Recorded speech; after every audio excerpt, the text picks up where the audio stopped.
Les bénéfices du fait de croire au destin. Premièrement, le destin est un des motifs importants qui incite à œuvrer, à s'activer et à s'affairer en cette vie dans ce qui plaît à Allah. Il est ordonné aux croyants de recourir aux causes tout en plaçant leur confiance en Allah, tout en étant convaincus que les causes ne produisent des effets que par la volonté divine, car c'est Allah qui a créé les causes et les effets. Le prophète, paix et salut d'Allah sur lui, a dit « Efforce-toi d'acquérir ce qui constitue pour toi un intérêt. Demande l'aide d'Allah et ne fais pas preuve d'incapacité. S'il t'arrive quelque chose, ne dis pas « Si j'avais fait ceci, il y aurait eu ça et ça », mais dis plutôt « Ceci est le décret d'Allah et ce qu'il veut, il le réalise. » Car avec le « si » de supposition commence l'œuvre du diable. Hadith rapporté par Muslim. Deuxièmement, cela amène l'homme à connaître ce qu'il vaut et en conséquence à s'abstenir d'orgueil et d'arrogance, car il lui est impossible de savoir ce qui est prédestiné et ce qui va arriver dans l'avenir. À partir de là, l'homme reconnaît qu'il est faible et qu'il est constamment dépendant de son Seigneur. Quand il lui arrive un bien, l'être humain est vite enclin à devenir hautain et vaniteux.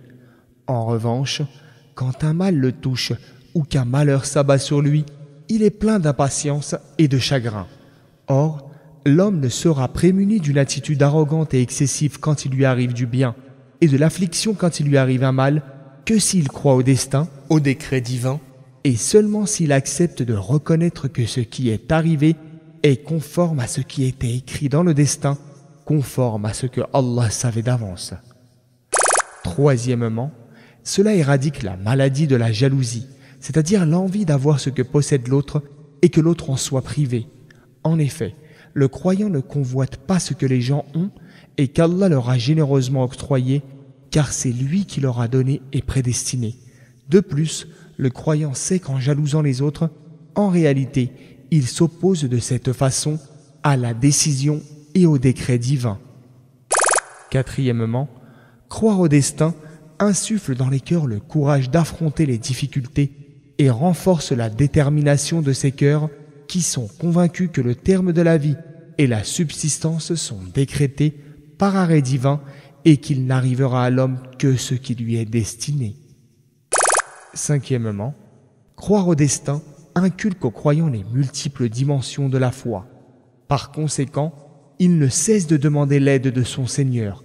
Il compte sur lui et s'en remet à lui sans négliger de s'acquitter des causes.